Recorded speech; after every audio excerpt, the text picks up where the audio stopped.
Bueno, en esta unidad 8 estamos hablando sobre switches. Hasta ahora pues hemos estado viendo cómo configurar un switch, por ejemplo, configurándolo en un servidor SSH, un servidor Telnet, estableciéndole la seguridad de puertos, para decir qué número máximo de dispositivos podían asociarse a cada interfaz, o qué MAC podía asociarse a cada interfaz, ¿vale? Un montón de cosas hemos estado viendo.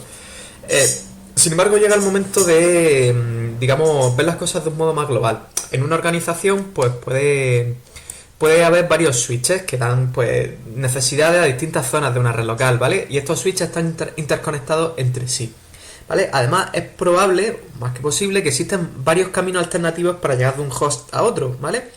¿Cómo? Pues estableciendo conexiones alternativas entre los switches o un montón de caminos entre los switches. ¿Vale? Esto proporciona una serie de ventajas y es que, por ejemplo, si yo me quiero conectar o quiero hacer una conexión entre el host A y el B, pues tengo varios caminos alternativos, ¿vale? Para hacerlo. ¿Qué pasa? Que si se cae uno o lo que sea, pues no pasa nada porque siguen existiendo alternativas, ¿vale? Esto se conoce como tolerancia a fallos, ¿de acuerdo? Que a pesar de que caiga algún enlace, la red siga en pie porque hay enlaces que lo permiten. Pero sin embargo esto tiene una serie de inconvenientes. Y es que al interconectar varios switches entre sí, todos con todos, pues no hace falta que estén todos con todos, pero por lo menos casi todos entre sí, pueden crearse bucles cerrados o caminos cerrados, ¿vale? ¿Qué implica eso? Pues fijaros, hay algunos protocolos, como por ejemplo DHCP, que utiliza mucho los mensajes de broadcast a la dirección física, a FFFF. ¿Vale? Imaginas que el host A, por ejemplo, necesita solicitar por IP, o sea, por DHCP una IP. Manda un mensaje de broadcast, un discover, ¿vale? ¿Qué pasa? Que cuando un switch recibe un mensaje con dirección destino, la dirección de broadcast, lo difunde por todas sus interfaces, ¿de acuerdo? Por ejemplo, el 1 lo difunde por esta boca, por esta y por esta, ¿de acuerdo? Por su boca 1, 2 y 3. ¿Qué pasa? Que eso llega, por ejemplo, al 2 y cuando lo recibe hace lo mismo. Lo echa por todas sus bocas menos por la que la ha recibido. A su vez el 3 hace lo mismo y de nuevo vuelve a enviarlo a 1. No sé si estáis viendo que se produce un ciclo 1, 2, 3. ¿Qué pasa? Que aquí las tramas a nivel 2 no tienen el campo aquel que tenían en IP, el TTLS, no sé si os acordáis, el Time to Leap. El Time to Leap era un contador de saltos, ¿de acuerdo? De manera que cada vez que yo pasaba entre un router se iba decrementando, ¿vale? Para evitar precisamente este tipo de cosas, los bucles cerrados y con mensaje pues fuera continuamente deambulando por la red.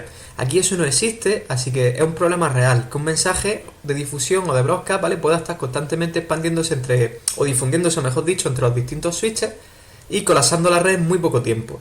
¿Vale? Esto se conoce con el nombre de tormenta de broadcast y la única solución posible es que venga pues un administrador de sistemas y corte esto manualmente. ¿De acuerdo? Pues bueno, eso es lo que vamos a ver ahora en este vídeo. Un protocolo que soluciona esto precisamente, que es el protocolo Spanning Tree Protocol o STP. ¿De acuerdo? Este protocolo es muy importante y lo que permite es que, respetando esa tolerancia a fallos que hemos conseguido, incluyendo enlaces redundantes, ¿vale? Podamos evitar las tormentas de broadcast mediante la eliminación de bucles cerrados. ¿De acuerdo? Bueno, pues aquí tenemos el protocolo Spanning Tree, ¿vale? Un esquemilla y esto es lo que hace básicamente. Coge, por ejemplo, una red de switches interconectados entre sí con ciclos, ¿vale? Coge esta estructura y la convierte en una estructura de árbol. ¿De acuerdo? ¿Por qué se le llama árbol a esta estructura? Porque tiene un nodo raíz del que parten los demás, ¿de acuerdo? Así lo que hace es que elimina los ciclos y elimina el riesgo de que se produzcan tormentas de broadcast, ¿de acuerdo? Bueno, pues ¿cómo consigue esto? Pues desactivando de manera selectiva las interfaces de algunos switches, ¿vale? Y permitiendo otras para que no haya ciclos y se crea un árbol, ¿de acuerdo? Pues bueno, ya entrando un poco más en bajo nivel o en detalles del protocolo, que no vamos a entrar demasiado, básicamente lo vamos a ver a nivel teórico porque es muy importante que sepáis cómo funciona y que existe, pero realmente no vamos a hacer demasiadas cosas de configuración con esto, lo vamos a dejar tal y como está, básicamente.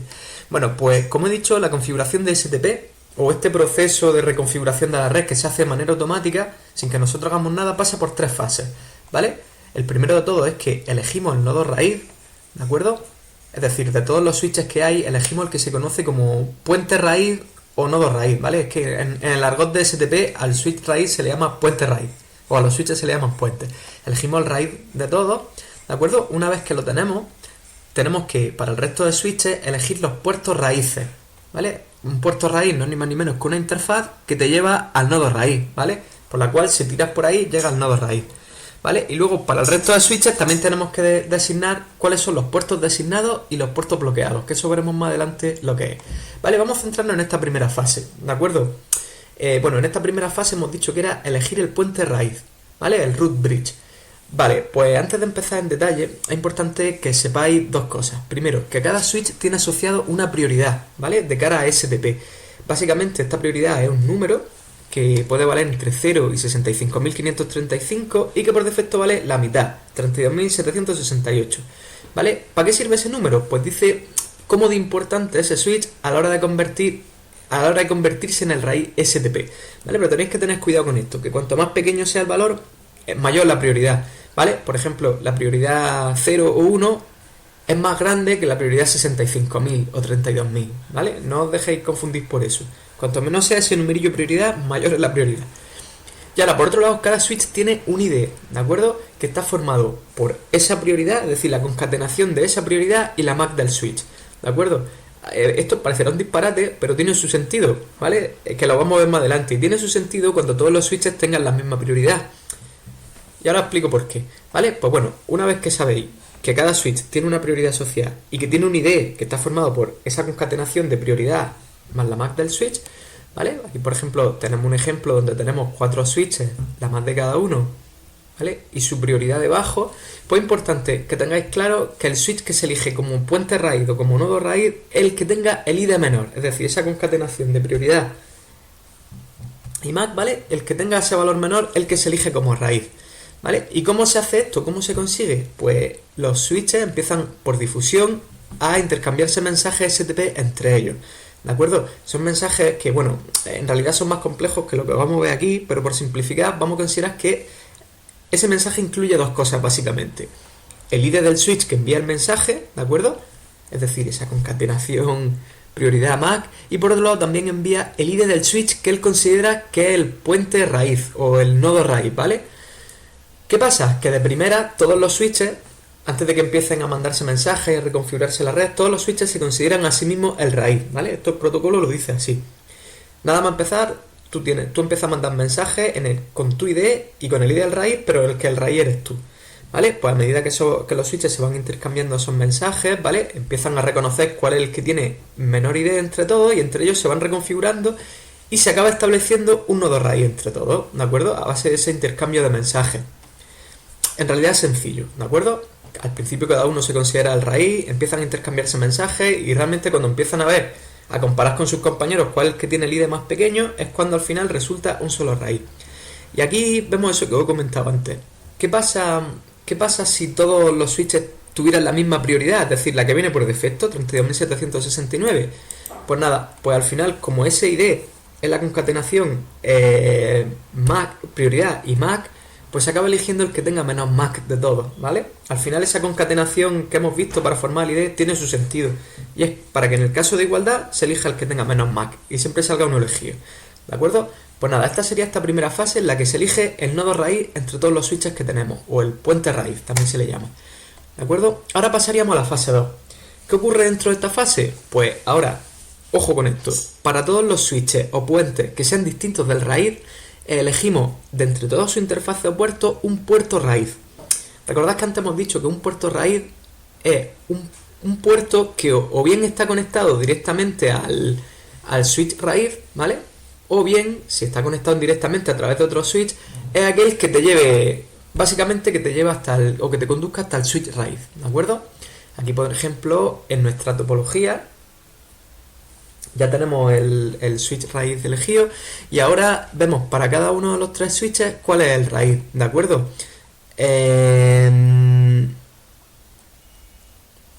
Bueno, técnicamente, como solo tenemos un puerto conectado al switch raíz, aquí no hay problema, ¿vale? Se elige el único que hay conectado. Pero imaginad, por ejemplo, que tenemos en el switch 1 dos enlaces que nos conectan al switch 3, ¿vale? A través del FA03 y a través del FA04 que no está aquí conectado. Pues en ese caso se elige el de menor coste, ¿de acuerdo? Aquí no tenemos, como he dicho, ese problema, pero bueno, el coste es un valor que le da el switch a cada una de sus interfaces en función de varias cosas. Entre ellas, pues por ejemplo, la velocidad de la interfaz. No es lo mismo, no tiene el mismo coste un fast Ethernet que un gigabit de Ethernet, por ejemplo. ¿Vale? Pero bueno, eso ya es más complejo y vamos a dejarlo ahí, ¿de acuerdo? Centraros en que para cada uno de los puentes no raíz, es decir, el switch 0, el switch 1 y el switch 2, lo que hace es que se elige de entre sus puertos. Por ejemplo, el switch 1 tiene estos 3 puertos. Se elige como puerto raíz aquel que me conduce al switch raíz, ¿vale? Es decir, FA03 en este caso. En el switch 2 sería el FA02 y en el switch 0 el FA02. ¿Vale? El resultado sería algo así, ¿de acuerdo? Nada, por ahora, una vez que tenemos ya la fase 2 hecha, es decir, tenemos nuestro nodo raíz elegido, ¿vale? Y para los no raíces tenemos los puertos raíces, nos queda la 3, que es la elección de los puertos bloqueados y designados, ¿de acuerdo? ¿Un puerto designado cuál es? Pues es aquel puerto de un switch que sigue funcionando, es decir, no se ha bloqueado, pero que conduce al raíz, ¿de acuerdo? Bueno, ya sabéis de apartados anteriores que, bueno, vimos lo que era un segmento de red y, bueno, entre dos switches interconectados, que sepáis que hay un segmento de red, ¿vale? En ese enlace que interconecta dos switches. Pues bien, en el caso de un segmento de red entre dos switches que ya tienen un puerto raíz, es decir, de la fase 2 ya hemos identificado un puerto que me lleva a ese nodo raíz, pues uno de los puertos, ¿vale? Se establece como designado y el otro, el del otro switch, bloqueado, es decir, se para, ¿vale? Bueno, aquí podemos ver cómo se quedaría en nuestro ejemplo, ¿vale? Cómo se quedarían para cada segmento de red que interconecta dos switches, cuál se queda bloqueado, que está en azul oscuro, y cuál se queda designado. ¿Por qué ocurre esto? Es decir, este enlace realmente no funciona porque hay un puerto bloqueado. Aquí lo tenemos entre el switch 0 y el switch 1, ¿vale? Vemos que en el switch 0 el FA01 es designado y del switch 1 el FA01 está bloqueado. ¿Por qué ocurre eso? Porque en caso de que caiga un enlace, el designado, ¿vale?, puede hacer que este enlace se restaure y empiece a funcionar, ¿de acuerdo? Y bueno, pues eso sería todo. No quiero tampoco meterme mucho en detalle con este protocolo, pero que sí sepáis que existe y cómo funciona a alto nivel, ¿vale? Básicamente, en resumen, hemos dicho, si acordáis del principio, que este algoritmo STP o este protocolo lo que hace es que me permite que haya redundancia en la red, pero al mismo tiempo evitando las tormentas de broadcast, eliminando ciclos, ¿vale? Lo hace convirtiendo nuestra topología en un árbol, ¿vale? Aquí tenéis un ejemplillo donde vemos que la red al principio es una topología en malla y mediante una serie de mensajes que se intercambian, bloqueando interfaces, etcétera, se consigue tener un árbol donde en raíz es el switch 3, ¿vale? Este es el ejemplo que acabamos de ver ahora. Y bueno, pues ya respecto a comandos de Cisco CLI, ¿vale? Lo último, pues nada, que sepáis que vamos a centrarnos, por ejemplo, yo que sé, en este mismo, ¿de acuerdo? Que es el raíz. Aquí. ¿Vale? Bueno, el Spanning Tree Protocol se puede desactivar y activar. Por defecto viene activado y yo no recomiendo desactivarlo bajo ningún concepto, ¿vale? No sé si es que por alguna razón extraña queramos hacerlo, pero bueno, no lo vamos a desactivar, ¿de acuerdo? Si quisiéramos desactivarlo, pues se hace con no spanning.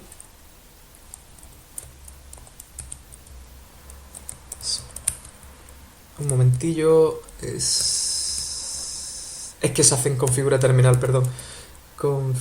Conf-term no spanning tree, ¿vale? Y como está en la VLAN de administración o VLAN 1, no lo voy a ejecutar porque realmente no me interesa desactivarlo, ¿vale? Pero sería así. Un comando que sí es muy importante, sobre todo ahora que, por ejemplo, ya tenemos nuestra red configurada, es el show spanning tree, ¿vale? ¿Para qué sirve este comando? Bueno, este comando tiene un montón de variantes, ¿de acuerdo? Puedo ver un montón de información sobre Spanning Tree, pero si lo pongo sin nada, ¿vale? Aquí me muestra información de Spanning Tree en este switch. Y lo que saca es muy interesante, ¿vale? Me dice, por ejemplo, en este apartado que pone root ID, ¿vale? Me da información sobre el switch que actúa de raíz en mi red, ¿vale? ¿Cuál es? Pues el que tiene esta dirección, esta MAC y esta prioridad, ¿de acuerdo? De hecho aquí me dice que este es el raíz, ¿vale? Porque he pinchado justo en el 3 de aquí abajo, que era el raíz, ¿vale? ¿Qué más? Pues aquí me da información sobre este switch o sobre este puente, que en el caso de que no sea el raíz, aquí me coincide uno y otro, pero en el caso de que no sea el raíz, pues sí que me va a dar información interesante. Y aquí me da información sobre mi enlace, ¿de acuerdo? Si os fijáis por aquí, bueno, he puesto el del root, que quizás no sea muy interesante, ¿vale? ¿Por qué? Porque todos los enlaces, hemos dicho antes que los designados son aquellos que están activos pero no me conducen al raíz, ¿vale? En este caso estos tres son designados porque ya están en el raíz. Vamos a ver otro enlace, otro switch un poco más interesante que este. Por ejemplo, este de aquí, ¿vale? El switch 2. Pincho en él y ejecuto el comando enable show spanning tree, ¿vale? Voy a agrandar esto un poco y voy a dejar que se vea también el switch, ¿de acuerdo? Si os fijáis, aquí en la columna status, ¿de acuerdo? O la columna role, me dice que el FA01, que este es designado, ¿de acuerdo? ¿Por qué? Porque está activo, pero no me lleva al raíz, ¿de acuerdo? Me dice que el FA02 es root, es decir, es raíz. ¿Por qué? Porque este puerto me lleva al raíz, ¿de acuerdo? Aquí tenéis el coste de cada una de las interfaces, lo que he dicho en el caso de que tenga varias interfaces, o sea, varios enlaces que conecten al raíz, ¿de acuerdo? Esto se utiliza para calcular cuál de todos esos enlaces va a ser mi raíz. Y listo, ¿vale? Esto sería todo. Como os digo, este protocolo en realidad es mucho más complejo y tiene muchas más cosas. Pero por lo pronto vamos a dejarlo aquí, sobre todo ahora que estamos en esta situación, ¿vale? Teletrabajando. Pues nada, eso sería todo.